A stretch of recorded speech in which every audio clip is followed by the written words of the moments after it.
Close your eyes and think of the Middle Ages. What do you see?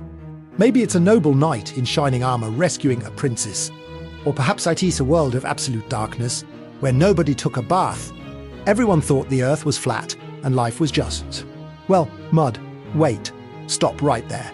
Everything you think you know about these 1,000 years is likely a lie, or at least a very polished version of the truth. We call it the Middle Ages as if it were just a boring waiting room between the glory of Rome and the genius of the Renaissance. But you don't survive a millennium by just waiting. This wasn't a movie. It was a 1,000-year-long survival game. Imagine waking up in the year 800. There are no supermarkets, no police. The empire that used to keep the roads safe as a ghost. Your entire world is the 5 miles around your village, and the only thing standing between you and a Viking. Raid is a local warlord who demands half your grain in exchange for not letting you die. But it's also the era that gave us the first universities. It's the era where architects built cathedrals so tall they seemed to touch the face of God using nothing but stones and geometry. It was a time of bizarre fashion, terrifying medicine, and a social system so rigid it makes your 9-to-5 look like a vacation. Today, we're stripping away the Hollywood filters. No dragons, no magic, just the raw, crazy, and deeply human reality of what it was actually like to live through the most misunderstood chapter of human history, from the ashes of Rome to the dawn of the modern world. This is the definitive guide to the Middle Ages. Strap on your gambeson. It's going to be a bumpy ride. To understand how this all started, we have to look at the greatest breakup in history. The fall of Rome. For centuries, Rome was the world's superpower. It had paved roads, running water, and a legal system that stretched from Britain to Egypt. But by the year 476, the lights went out. The central government collapsed, and the civilized world was suddenly up for grabs. This is where the early Middle Ages begin, and for the average person, it was terrifying.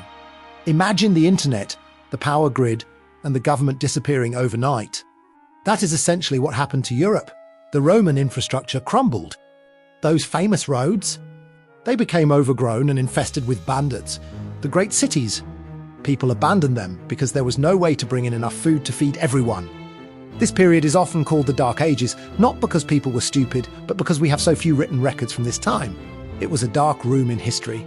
As the Roman legions marched away, barbarian tribes like the Goths, Vandals, and Franks moved in to claim the spoils.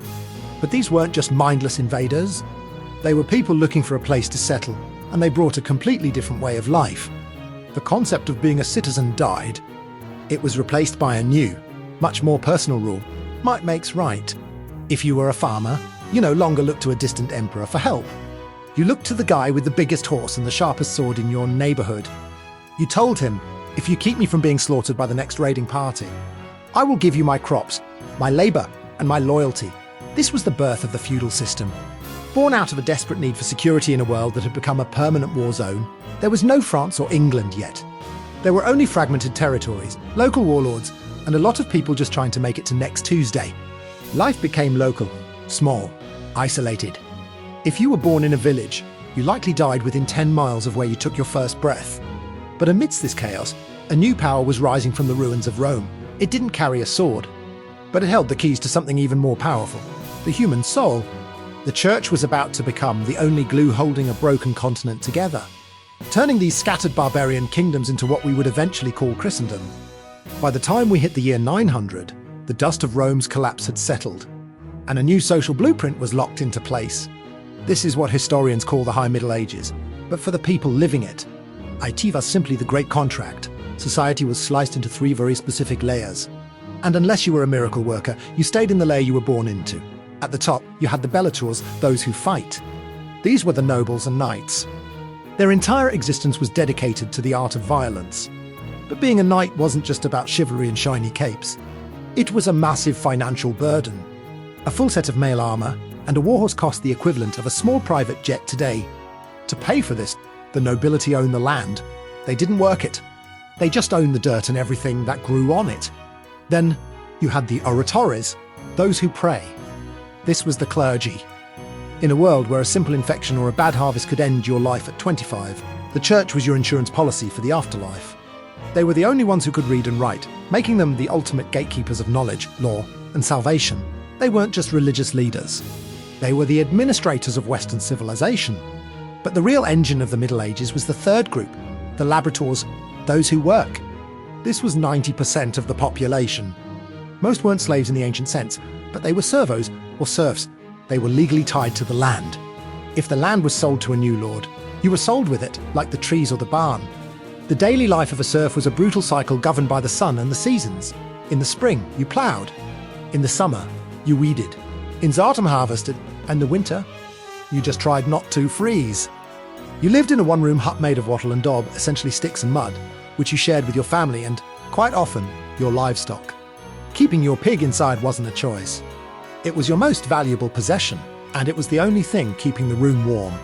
Your diet was pottage, a thick, grain-based stew that stayed on the fire for days, with whatever vegetables were available tossed in. Meat was a rare luxury, usually reserved for massive feast days. And because the water was often questionable, you drank small ale, a low-alcohol beer that was safer than the local stream. It sounds miserable to us, but for them, there was a strange sense of stability. You knew your place, you knew your neighbours, and you knew that as long as you gave your lord his share of the grain, he was legally obligated to protect you from the horrors of the outside world. It was a life of backbreaking work, but it was a life defined by community. You weren't an individual. You were a vital cell in a giant, living organism called the manor.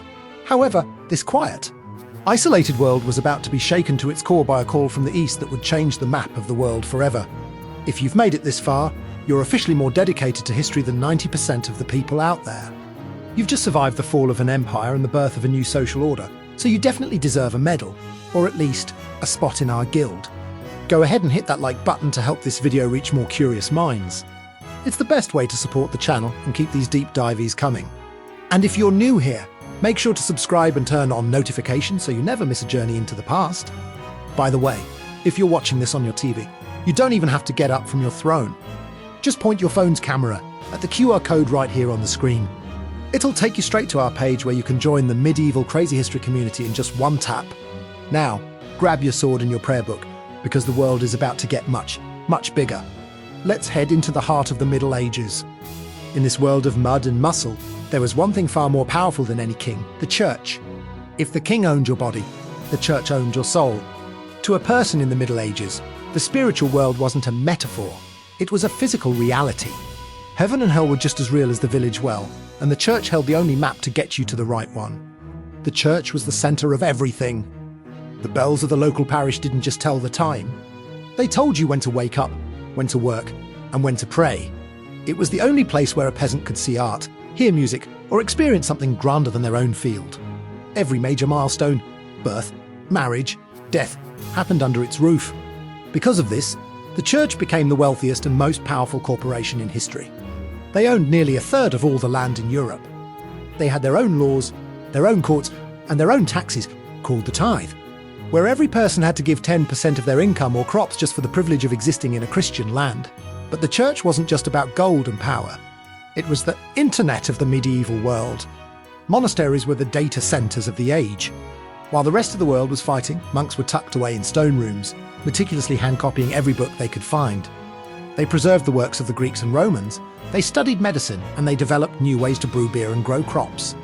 If you wanted an education, you went to the church. In fact, the first universities in the world, Oxford, Paris, Bologna, were all born from cathedral schools. Then there were the crazy parts of the faith, the relics. People would walk hundreds of miles to see the finger bone of a saint or a splinter of wood allegedly from the true cross. They believed these objects had physical power, that they could heal a broken leg or guarantee a good harvest. This created a massive holy tourism industry called pilgrimage. However, the church wasn't just a place of peace. It was also an engine of war. By the end of the 11th century, the Pope looked toward the east and saw an opportunity to unite a fragmented Europe against a common enemy. He promised that anyone who fought to reclaim the Holy Land would have their sins wiped clean. This was the spark for the Crusades, a series of brutal, religious wars that sent thousands of knights and peasants marching across continents. For the average person, this was the first time they realized the world was bigger than their village. They brought back silk, sugar, spices, and, most importantly, new ideas from the Arab world. The church had opened a door to the east that could never be closed again, and as the riches of the world began to flow back into Europe, the old feudal system began to show its first cracks. The Crusades didn't just bring back scars and stories. They brought back a taste for the exotic. Suddenly, the isolated lords of Europe wanted pepper for their meat, silk for their beds, and glass for their windows. This desire created something the Middle Ages hadn't seen in centuries, a booming middle class. As trade routes reopened, the world began to move again. This is the era of the merchant. For the first time since Rome, gold was flowing as fast as blood. Massive caravans and ships began linking the cold forests of Germany to the bustling markets of Constantinople and the spice hubs of the Silk Road. But where there is trade, there are cities.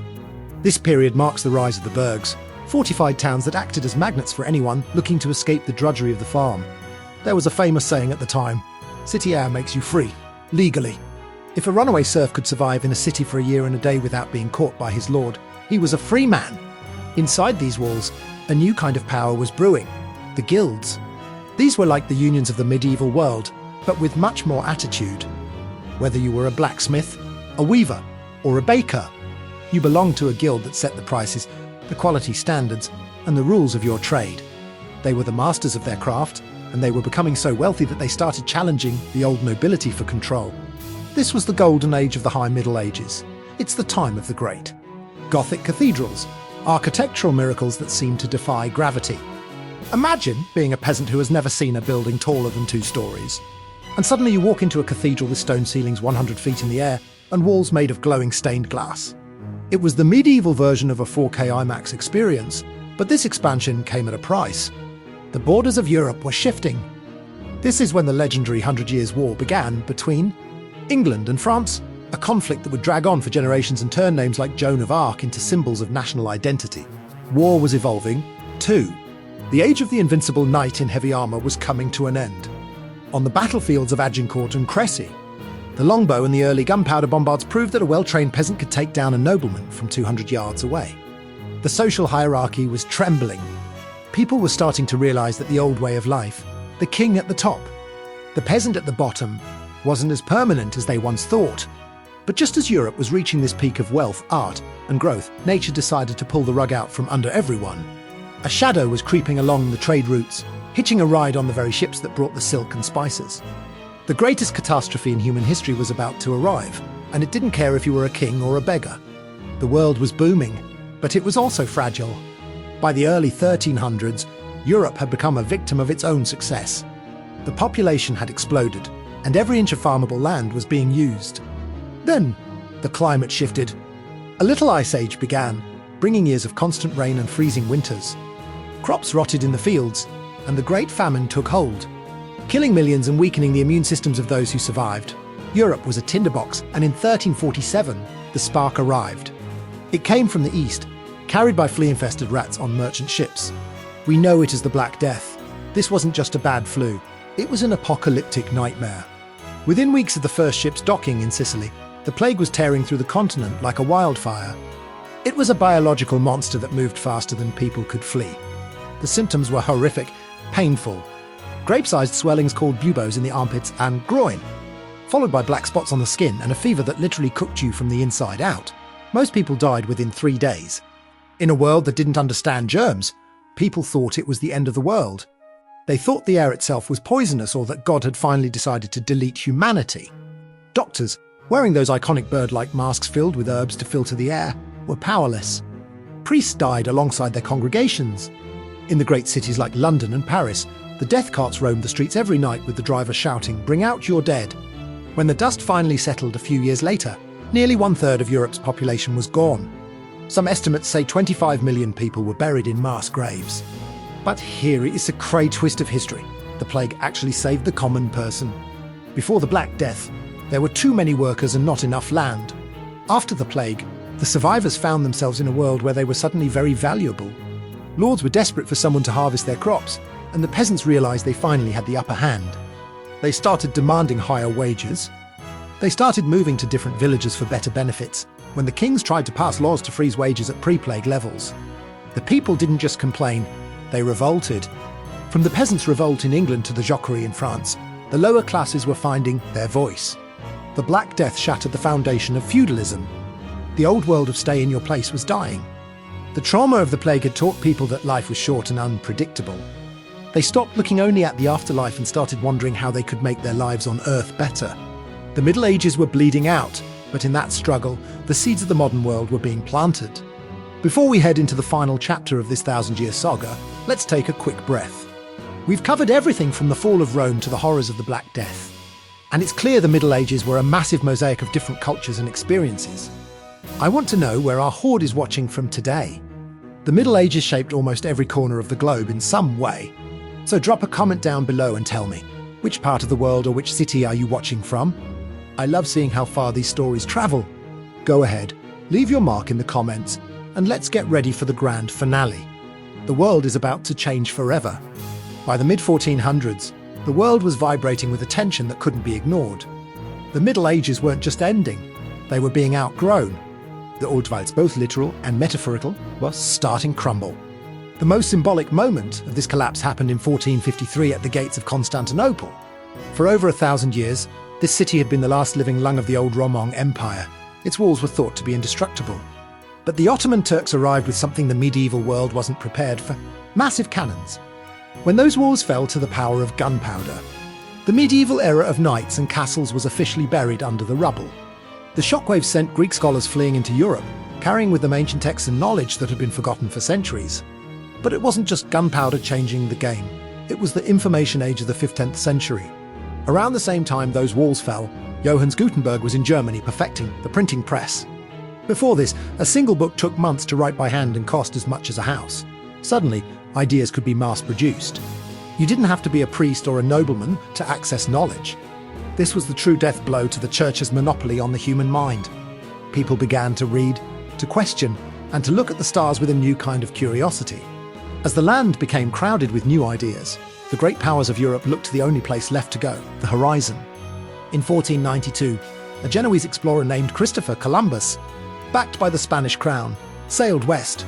He wasn't looking for a new world, but he found one anyway. This discovery didn't just expand the map, it shifted the entire centre of gravity for humanity. The Mediterranean, the heart of the medieval world, was no longer the main stage. The Atlantic was the new frontier, and the age of global empires had begun. The Middle Ages didn't die because they failed. They ended because they succeeded in building the foundation for everything that came next. The universities founded by monks became the birthplaces of modern science. The local trade guilds evolved into the global economy. The chaotic barbarian kingdoms had matured into the nations of France, England, and Spain. We look back at these 1,000 years and see crazy history. And it was. It was a time of bizarre trials, terrifying plagues, and brutal warfare. But it was also a time of incredible resilience. It was an era where humanity learned how to survive the collapse of one world and build a better one from the scraps. The people of the Middle Ages weren't just waiting for the Renaissance. They were the ones who cleared the path, stone by stone, so that the modern world could finally walk through. The year 1453 didn't just mark the fall of a city. It marked the end of an era, but the Middle Ages never truly disappeared. They are woven into the very fabric of how you live today.